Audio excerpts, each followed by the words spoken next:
Hi again then guys, and welcome to yet another unboxing video of another model car. And as you can kind of tell, I didn't record this video today. I actually recorded it yesterday, just after yesterday's unboxing, because I didn't feel like doing two videos in one day. Might as well split it up. And this is actually, I believe, based on the weight, the model car which I was expecting yesterday.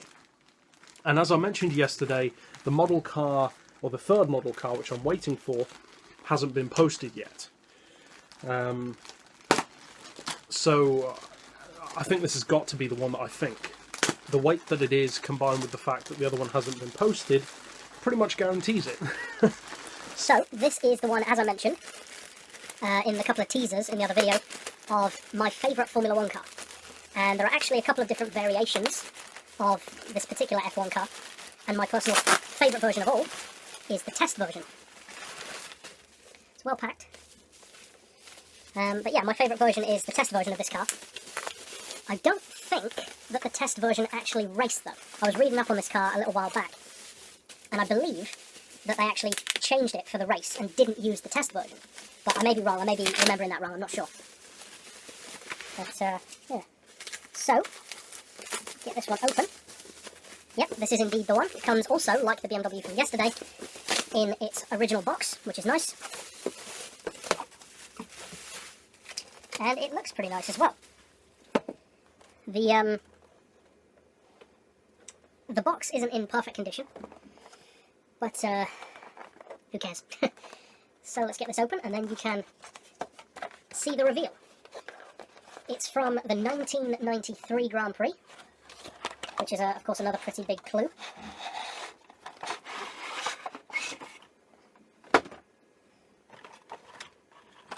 Plastic cover. Screwed in underneath.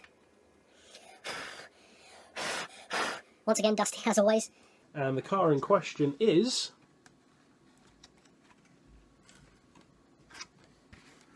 as some of you will have doubtless guessed, because I've talked about the car a number of times, the Williams FW15.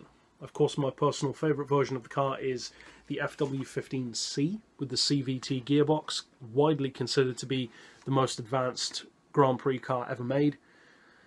Yeah, I think I'd agree with that. The Brabham BT46B is another Formula 1 car which is my close second favourite, which I'd also love a 118 of, but I've never seen a 118 of it.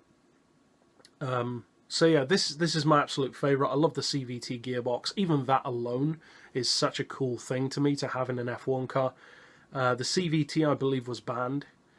And as I said, I don't think it ever raced with it. I think that was just the test version, because this isn't the 15C. This is just the FW15. And there were a couple of different variants used. But even the one which actually did race with, I believe it was a semi-automatic gearbox, which, of course, for an F1 car is still not exactly normal. It's pretty cool. So I'm going to do a quick cutaway to take it off of the plinth and get a better look at it. So, getting a better look at the car itself, give it a quick bit of a dust off. The tyres feel nice, and this is usually a model which is quite expensive to pick up, but I got it for a really good price. It was on a bid rather than a buy it now. If it had been buy it now, it would have doubtless been a lot more.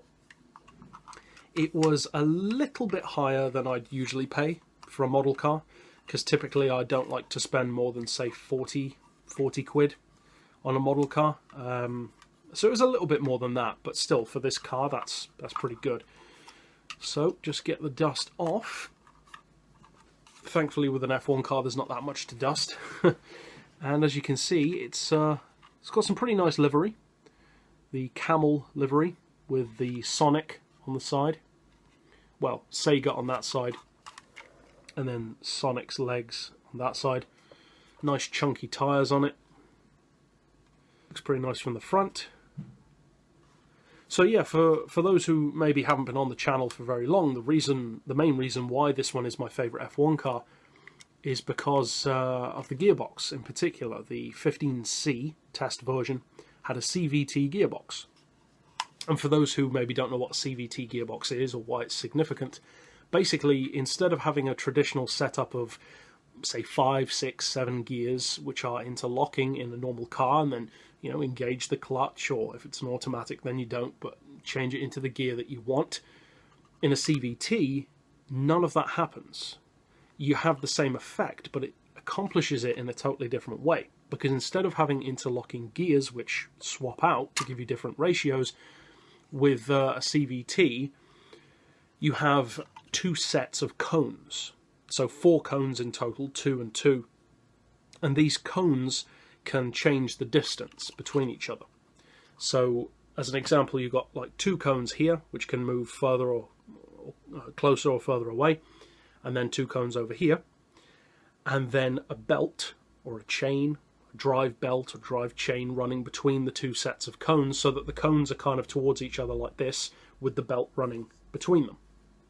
And then the cones are made in such a way that they can interlock closer, which then allows the chain distance to change. So like the ratio of the gear from big gear to small to big can swap because of how close the cones are going together. And you can find all of this stuff on Google if you want to see it explained a little bit better probably, and get some visuals of it. So yeah, it totally eliminates the need to change gear. And it means that in effect, if you're conservative about it, if you take the highest possible ratio that that gearbox can get and the lowest possible ratio, you can then pretty much count every single individual ratio between those 2 extremes, and that is in effect like how many gears you've got. So like on Gran Turismo, for instance, when you're adjusting the final drive, you can take it all the way down to like 2, which is 2.000, and say all the way up to 5.000. So in a normal car, that kind of range would be spun across or spanned across 5 or 6 gears. In this car, and in any vehicle with a CVT, you take the first gear ratio of what it would have been, and then the equivalent 6th or 7th gear ratio, but then instead of jumping between those ratios, 1st, 2nd, 3rd, 4th, 5th, 6th, you go from that extreme to the other, but running through every single possible ratio, counting between them. So it's in effect like having hundreds, if not thousands of gears, but never actually changing gear. So it's a very clever system. And it has its drawbacks, just like a rotary engine. The main drawback is wear, because the drive belt tends to be the main issue. But it's still very cool to me that a Formula 1 car would try that technology, and it worked. It was consistently faster than everything else in testing, lap after lap. I think it was like 1.5 seconds or 2 seconds quicker per lap than everything else. And in the F1, that's a huge margin. So yeah, it's an awesome car. As I said, in the actual race, it didn't run with the CVT because it was pretty much instantly banned. So in effect, that was even worse than the Brabham, the BT46B, because with the fan system that car had, inspired by Chaparral, it at least won one race by 30 seconds with Lauda at the wheel. This didn't even get that. I mean, the car did, but the gearbox didn't even get that chance. It got tested, but then in the race itself, it was this semi-automatic gearbox, I believe it was, which was still great, and it was still, as I said, believed to be the most technologically advanced F1 car ever, even to this day, in comparison to its age and what it offered, and the advances in tech which this car did and this car offered. Nothing else has ever really come close. So it's an amazing F1 car. I'm not an F1 fan. I am, however, a fan of clever engineering and clever tech. And to me, technology which goes about approaching a very complex issue in a very simple way, or not a simple way, but a way which can be explained to appear simple, because there's not much which sounds simpler than a CVT. If you actually describe how it works, it's really simple. Or a fan car. It's literally just a fan that sucks the car to the ground. It doesn't get much simpler than that, but it works. It approaches this complex problem of aerodynamics and downforce, or in the case of this one, losing time through gearing and all these ratios. And it gives you a result which simplifies the operation by having a very clever engineering angle behind it in the development of the car. And I think that's cool. I value intelligence through simplicity. It's very simple to explain, but the thought behind it is still very complex and very clever, and that's why I value cars like this so much. The fan car, the CVT, a variety of others, even something as simple as the Longtail, which of course isn't simple. It's thousands of hours of wind tunnel testing and downforce testing, but something which appears to be such a simple design of having a long tail can make such a difference to a Group C car and the amount of high-speed stability which it can give you. So yeah, pretty awesome model. This is one of my favourites now for sure. I like this definitely more than the Jag. The Jaguar R1 I just love because of the livery. That's about it. But this one I genuinely love from a technical point of view. Awesome car. So yeah, that's it for this unboxing. Pretty cool one of my rarer ones. And I've got one more which I'm waiting for, as I said, which we'll have to see when that one arrives. But that's it overall for this unboxing. Ran a little long because of the tech side of things, but hopefully that wasn't too boring. So I'll see you guys next time. But for now, as always,